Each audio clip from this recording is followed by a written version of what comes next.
Yay Networks. Welcome back to BZen with Brit. I'm your host, Brit Madrid-Mogensen, and today we are going to talk all about your cosmic calendar. All right, guys. So before we get into all the dates that you need to know about, because there's a lot going on from now until the end of the year astrologically, I want you guys to have your notes app out, get your calendar out, whatever you guys use to stay organized. I just want you to have all these dates in your back pocket, because when you know this stuff, it can help you succeed. It can help you realize why things might not work out. Just all the stuff that we kind of need to know, right? But before we get into that, I want to tell you guys a little bit about my trip to New York. I just got back. I had such a great time. Not only was I seeing angel numbers everywhere, we're going to get into that in a future episode, because I think the angels were telling me that we need to talk about this on BZen with Brit. But I saw Heather McDonald from Juicy Scoop. There was a lot of talk about Real Housewives drama, a couple of things that I predicted. Let's get into this, you guys. So if you'll recall, a couple of episodes ago, we did a crossover with the Weekly Dose of BS podcast with Brandy and Stephanie from Real Housewives of Dallas and Trey, their co-host, they're all just hilarious. And we had such a good time with them. You guys can listen to that episode after this one if you want to check it out.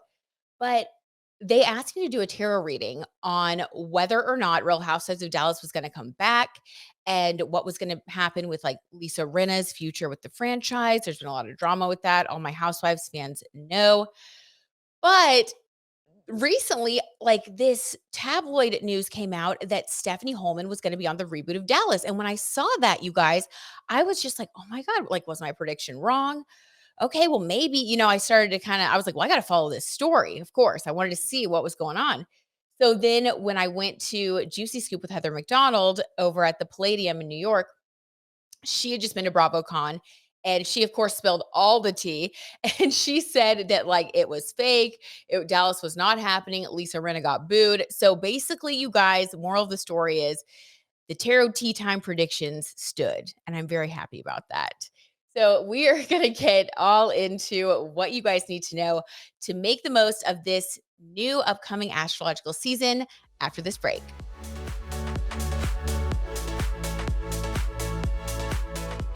Let's get to planning this next astrological season. The energy is about to shift. Maybe you guys are feeling it. I've definitely been feeling it. Let's talk about it. So on the 25th, when this episode comes out, there is going to be a new moon partial solar eclipse in Scorpio. And Scorpio is all about transformation. Eclipses are all about transformation. New moons are all about transformation. So you guys put a star on your calendar for this one, because there is a lot of energy really packed into this day. And this new moon partial solar eclipse is actually going to have an effect on you for the next 2 weeks following. So when it comes to new moons, it's a little bit different because the energy hits on the day, but it also, like, you really do have this nice window where you can continue to work with the energy. So a lot of people, if they miss the day, they're like, oh no, I forgot. That's okay. As long as you're within really 2 weeks of that window, 2 weeks of that October 25th eclipse date, you can still get yourself into alignment. Now, one of the things that you can expect is so new moons bring like motivation, right? New moons bring an opportunity for change just by their nature. Every new moon has this built within it. So it's a great time typically to like set new intentions. It's a great time to get yourself, into a different mindset if you need to make a shift, make some changes in a certain area of your life. Like, this energy will really give you that boost to stay consistent and to make those changes happen. But because Scorpio is the sign associated with this particular eclipse, with this new moon, just know that the transformation might be a little bit surprising. So, not only will you be able to work with it however you would like, but I just want to put a little bit of not a warning, because honestly, nothing in astrology is good or bad. It's like, I was talking to our fabulous producer, Riley, a couple of minutes ago, and I was saying that, it's just kind of like you need to have your umbrella because it's going to rain. If you don't bring your umbrella, you're going to get all wet. But as long as you have it, you're fine. Same thing with astrology and having these cosmic calendar dates written down somewhere where you can see them and reference them. As long as you have that awareness, as long as you have that tool, you're going to be able to deal with it, breeze through it more easily. You just don't want to be caught off guard or caught by surprise by some of these energies. So, starting with that new moon, this is a great time to, as we kind of get into this the next 2 weeks, I want you guys to start thinking about maybe do a little bit of journaling. Think about an area of your life that you feel emotionally tied to. Scorpio is in a water sign, so it's all about your emotions. So think about an area of your life that is impacting you emotionally. You need to really allow yourself to open up and face those things because Scorpio is so I have a Scorpio moon, you guys, and I'm like, what the heck is gonna happen? Like, I am on the edge of my seat. So I'll let you guys know if anything big comes up. But basically, understanding that Scorpio energy tends to hide. Scorpio energy there may be things that are even hidden from yourself, from your own psyche. So if something comes up, something surprises you, a deep, dark feeling, a secret is revealed, just know that it's for your healing and it's for your highest good. And none of this is bad. None of it's bad.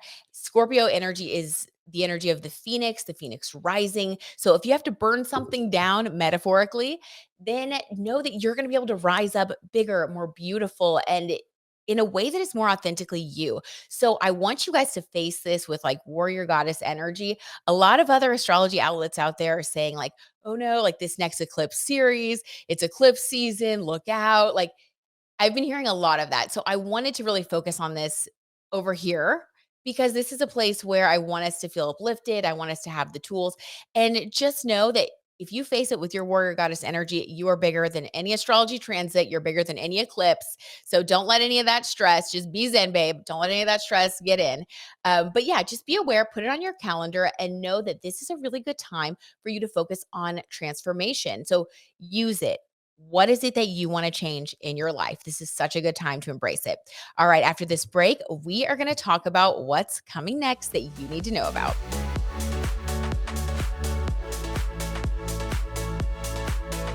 Okay, so let's talk more about this eclipse season. We are right in the middle of it. And one thing to know about eclipses is that they come in pairs. So when you have a new moon eclipse, you're also going to have a full moon eclipse later on. So the next eclipse that is pairing with that Scorpio new moon is the full moon total lunar eclipse in Taurus. That is going to be happening on November 8th. And again, let's really focus on this one. Mark your calendar, put a little star, because astrologers everywhere, I'm telling you, I have heard someone call it a monster eclipse. Like, guys, don't get scared because this is a very strong portal, if you will. It's the last eclipse that we have, last eclipse series that we have of the year. So think about all of the things that have been going on throughout the year. This energy does tend to build, right? So I think that's why people are calling it such a major eclipse.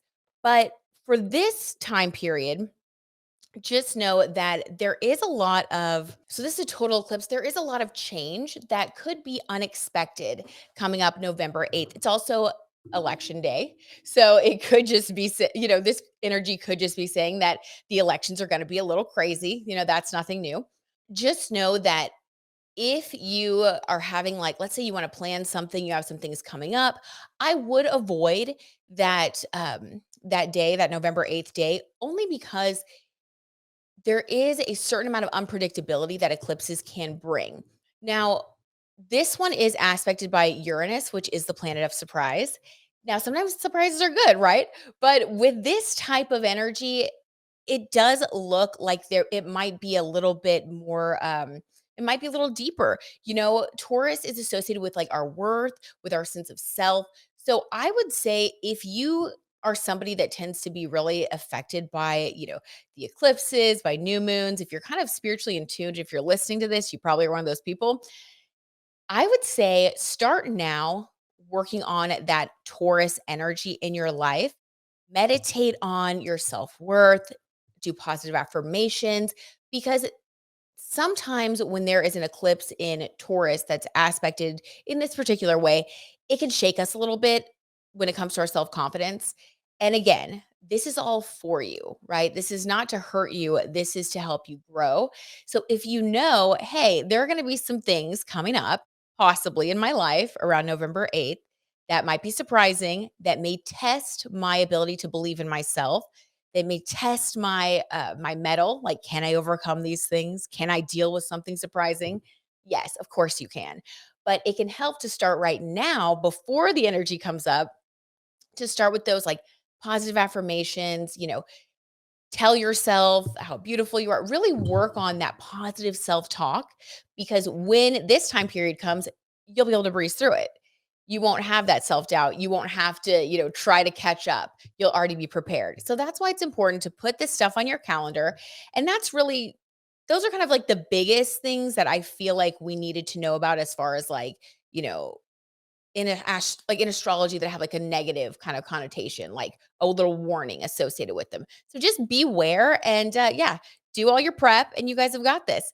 Now, moving on to the next major transit that we have to put on our calendars. Mars is going retrograde. Now, Mars retrograde is a huge deal because it happens only every like 2 years or so. So when Mars goes retrograde, Mars is associated with like our passion, our drive, sexuality. Like it's all of that energy and that fire that you have inside of you. That is your Mars energy. Fun fact, if you want to dive deeper into your own Mars energy during this time period of October 30th, when the retrograde begins, through January 12th, when Mars goes direct again, I would highly recommend, I cannot tell you enough, pull up your birth chart and find your Mars sign. Understanding your Mars sign and like reading about your Mars sign, really diving deep into like the positive qualities of your Mars sign and channeling that energy and focusing on like embodying that more during this Mars retrograde period is your key to success. So, like, I love that. I think this is an opportunity for all of us to become more of who we're meant to be, as far as like how we're supposed to embrace our passion and drive. Other outlets, I'm just going to debunk a couple of things because, again, I've been seeing it everywhere. I'm a huge fan of astrology, and I read everything I can about astrology whenever I see anything. And yeah, a lot of astrologers and a lot of different people, everyone has their own opinion. So we respect it. But I just want you guys to remember that even if people are saying like, "Oh, you're going to lose motivation when Mars goes retrograde," don't plan anything, like try not to fight with people. Like, sure, these are amazing things to have in the back of your mind, but if you are already like, again, being proactive, if you have these dates marked on your calendar, October 30th through January 12th, and you reframe this as a time to embody more of your Mars sign, your energy in your own natal chart, you're actually going to be able to come out the other side like so much stronger and so much more passionate. So it doesn't have to be a bad thing. It can actually be like a really great thing and a really fun time to get to know yourself better and to become an even more passionate, fired up person. Okay, you guys, when we come back, I'm going to give you some more Mars retrograde suggestions so that you can embrace this fiery time.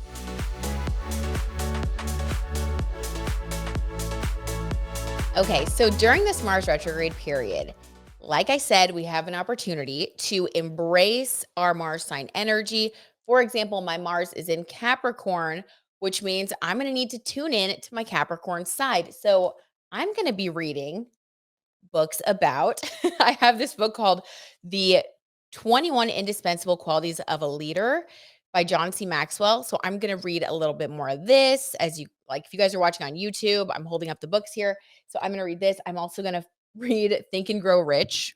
I'm going to read some chapters from this book because Capricorn energy is about money and it's about being that businessy boss lady. So I'm going to embrace that. I'm going to lean into that and focus on my self-discipline.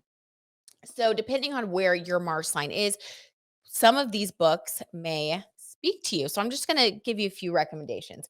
So, if you feel like you are facing some issues in your love life, like I said, Mars rules passion and drive. So, it can affect you when it comes to your career and like your communication, how you work with other people, also your romantic life, your bedroom, like the bedroom, how passionate you are, how you're able to express yourself or flirt. So if you start to feel like this retrograde period is affecting your romantic relationships and you need to dig a little deeper to keep from fighting or, letting things like go off the rails, because also a retrograde is not a good time to break up with anybody or make any like major decisions. So this is the time to like work on ourselves and to invest and continue to grow what we've already planted. Okay. So, The Five Love Languages is a great book for that. We've all heard of this book by Gary Chapman. But if you need a little refresh and you need to think about, okay, how can I, you know, get out of this mindset where I want to fight with this person? Like, how can we come together? How can I express more of what I want and get my passions fulfilled? And how can I make sure that their passions are also being met? So, this is a great book for love life, for working on love life stuff. And then if you are, let's see, a lot of my air signs and fire sign friends tend to get really annoyed during any sort of Mars retrograde because, Mars is, it's the passion, it's moving forward, and fire loves to move forward, trailblaze, make things happen. And air does too. Air really doesn't like getting caught up in, the day-to-day mundane, like they like to keep it moving as well. So my Sagittarius, my Leo, my Aries sign placements, my Aquarius, my Libra, and my Gemini placements, you guys, if you find yourself getting a little frustrated, if you're like, you know what, I am so bored right now, just know that this is all an aligned time for you to kind of sit in that and find a new way to express your energy. So I love this book, Badass Habits by Jen Sincero. I actually interviewed her on my TV show years and years ago. She's fantastic. And this is a really good book for just like good habits, getting back to basics. And that may not sound glamorous, but when you have this foundation like fortified and strengthened, when we start to go direct January 12th, you're going to feel your fire and passion increase. So, this is a great book for that if you start to get a little stir crazy. Also, Grit by Angela Duckworth, The Power of Passion and Perseverance. Another good book for anybody who's feeling frustrated by the Mars retrograde. It can happen, I'm not saying that it will happen because this is going to affect everyone differently depending on where you're at in your life, depending on your birth chart. But if you do start to feel the frustration, this is a really good book to help you channel that. Last but not least, The Art of Seduction by Robert Greene. If you are feeling like, you know what, I am just frustrated, like I am annoyed with my significant other or with the dating scene, this book is just, it's kind of dark. Also, like, we're in Scorpio season now. So this is kind of like a dark, creepy, like cerebral read. I thought it was really fascinating. I had to like take breaks because it's a little bit intense, but Mars is the god of war in astrology. So if you do want to read something a little bit, a little off the beaten path, it is about like different types of seduction. It could spark some creativity and some passion in you. So check it out if you need a place to channel that vibe. So there you go. Those are my book recs. When Mars goes direct on January 12th, this is a really good time to take all of the things that you have been working on, all of that reflection that you've been doing, all of the new skills that you have learned during that time period. And it's like you put them in your tool belt and it's go time. So really January 12th, like we start to come out of that shadow period. Okay. So you'll feel your passion, you'll feel your energy really kicking up a notch. And then on the 21st, there is a new moon in Aquarius on January 21st. So if you're an Aquarius, Riley, our fabulous producer, she's an Aquarius, just know that that's a really good time for something to start something new. Also, you may have something exciting pop into your life at that time.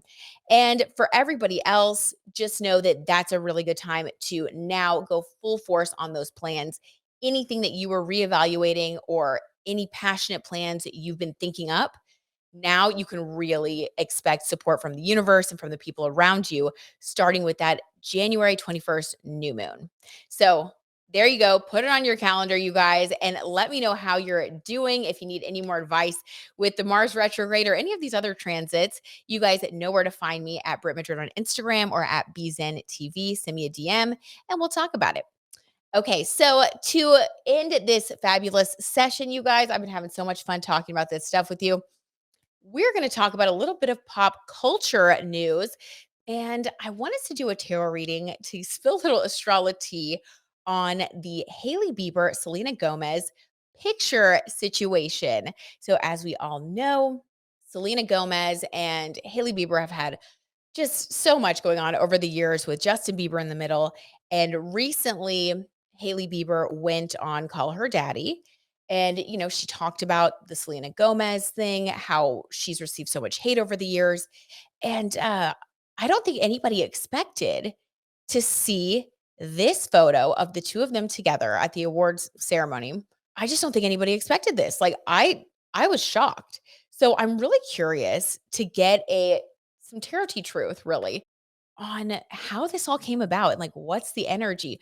Some people are saying this is a PR stunt. Some people are saying, they've really buried the hatchet.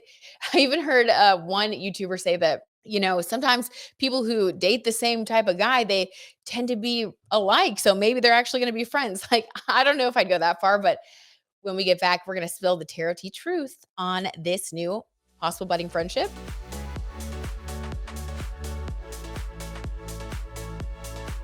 All right, so I've got my tarot cards here. Let's spill a little tarot tea and see what's going on. Okay, so first, I want to get Selena Gomez in this situation. Let's pull a card for her energy because, you know, I feel like she has been working on all of her projects behind the scenes. She even has that documentary coming out. And I just am so curious to see what she thought about the Call Her Daddy interview, what she thinks about Haley at this time. Let's just see. Oh my gosh, the Tower card, you guys. The Tower. Okay. So the Tower card it's a big deal. It's a really big deal in a reading. The Tower card is a huge change. So I would say when Selena saw the Call Her Daddy interview, she felt a huge shift internally. I would say for her, it is very genuine. She feels like it's really time to make a change and to bury the hatchet. Like, I think that what Haley said really spoke to her. Selena Gomez is also a really big mental health advocate, and she comes across as such a compassionate, sweet person, like genuinely. And I think that she really connected with what Haley had to say. And yeah, it looks like there was a big change for her. I love to see that. Okay. What about Haley? So I would say for Selena, it's 100% genuine, not a PR stunt. All right, let's see, Haley. Haley's energy. Queen of Cups. Oh my gosh, you guys, genuine. This is so cute. All right, so unexpected. So, Queen of Cups is the most like loving, emotionally mature card in the deck. So, okay, so Haley is coming across as like very genuinely loving towards Selena. I think that the two of them really have, grown so much over the years. And there's a lot of genuine love between the two of them. Now, will they be friends? Let's pull a card to see. But so far, possibly. Like, I could see them getting lunch. I could see them maybe even collabing on like a mental health app or something. This is really interesting. Oh my gosh. Well, I love to see two women supporting each other and, overcoming negativity. This is good. This is good. All right, let's see what's coming next for them. 3 of Cups. Interesting. Okay, now this is our Threes of Crowd card. So this is kind of weird. So sometimes when I pull this card, it can indicate like cheating or something. I don't think that's what's going on here, but there's like a third person here. Is that Justin in the middle? Are they all 3 going to hang out? We need a clarifier. We need a clarifier. That's a little all right. Sometimes the tarot is wild. Queen of Swords. I would say this is Justin. Justin coming in with the logic. I think, okay, I'm just gonna be honest with you guys. I think that they are genuinely like feeling supportive towards one another, forging this really positive friendship in a way. Now, I don't think they're gonna be like best friends, but I definitely think that they are going to start to communicate more regularly with one another. And we have this 3 of Cups energy. I think they might collab on something, but Justin here is in the middle. So I think that he is this Queen of Swords. Like he's wanting to kind of look out for himself. Like he's almost feeling like this is great, um but like let's not get too chummy, guys. Like remember me? Like there's really this energy there of him kind of being in the middle. So now he's sort of like the third wheel. That is so funny. Hold on, we need one more card on that one. That's hilarious. Page of Wands looking towards the future. So there are going to be more things coming from them in the future. And then we have the Hermit card to end things. So I think this is Justin. I think that he's getting a little bit I think that this is actually sparking some like self-reflection within Justin, seeing how the two of them are forging this friendship. And I do think he feels a little left out. And I do think that it is causing him to self-reflect a little bit on the way that he has handled his romantic relationships in the past, with who he is, how he feels. I think it's helping him to grow and like mature emotionally. What an interesting dynamic. We will have to stay tuned to see what unfolds with that trio. That is the most unexpected trio, right? Thank you so much for joining me. Be Zen, and I will see you next Tuesday. Be sure to click that little plus sign so that you subscribe and stay in our T tribe. And I can't wait to see you guys soon.